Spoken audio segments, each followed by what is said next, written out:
रामनवमीच्या दिवशी फक्त 11 वेळा या मंत्राचा गुपचूप जप करा आणि बघा चमत्कार.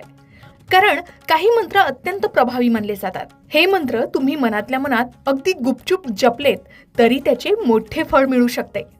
कारण रामनवमी हा प्रभू श्री रामचंद्रांचा जन्मोत्सव आणि या दिवशी श्रद्धेनं केलेली उपासना जीवनात सुख, शांती आणि समृद्धी घेऊन येतेच, शिवाय घरात भरभराट घेऊन येते असं सांगितलं जातं. मग रामनवमीच्या दिवशी कोणते मंत्र म्हणावे आणि ते कसे म्हणावेत, पूजा कशी करावी या संबंधित सविस्तर माहिती चला जाणून घेऊया. आधी सांगितल्याप्रमाणे काही मंत्र इतके प्रभावी असतात जे कोणालाही न सांगता, कोणालाही न कळता जपत राहावे.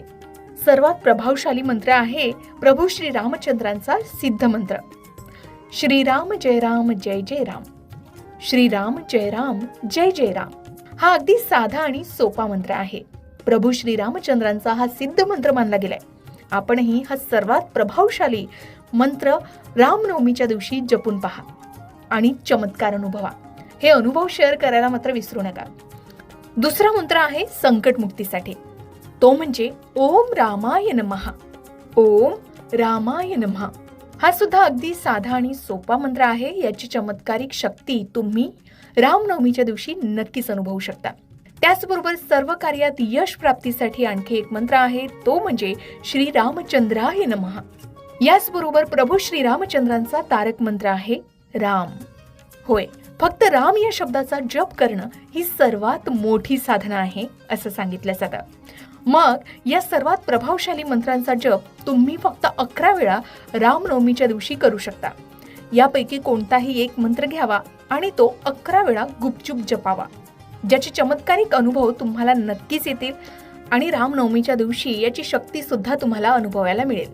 आता या मंत्रांचा जप करावा कसा, तर रामनवमीची पूजा करावी साधारणतः दुपारी 12 वाजून, कारण ही प्रभू श्री रामचंद्रांच्या जन्माची वेळ आहे. या दिवशी पूजा करणं अत्यंत शुभ मानलं जातं. आता श्री रामनवमीला कोणता शुभ मुहूर्त आहे, या दिवशी पूजा कोणत्या वेळी करायची आणि रामनवमीबाबत संपूर्ण सविस्तर माहिती तुम्हाला आमच्या चॅनलवर पाहायला मिळेल. त्याची लिंक सुद्धा तुम्हाला डिस्क्रिप्शन मध्ये मिळेल. आता पूजेची अगदी साधी आणि सोपी पद्धत बघूया. रामनवमीच्या दिवशी सकाळी लवकर उठावं, स्नान करावं आणि स्वच्छ वस्त्र परिधान करावे. पूजा घर स्वच्छ करून देवपूजा करावी. त्यानंतर पाटावर किंवा चौरंगावर पिवळे वस्त्र अंथरावे. त्यावर प्रभू श्री रामचंद्र, माता सीता, लक्ष्मण आणि भगवान हनुमंत यांची मूर्ती किंवा फोटो ठेवावी. तुमच्याकडे राम दरबाराची मूर्ती असेल तर उत्तम, प्रभू श्री रामचंद्रांची मूर्ती असेल तरी उत्तम. जर यापैकी कोणतीही मूर्ती नसेल तर आपण भगवान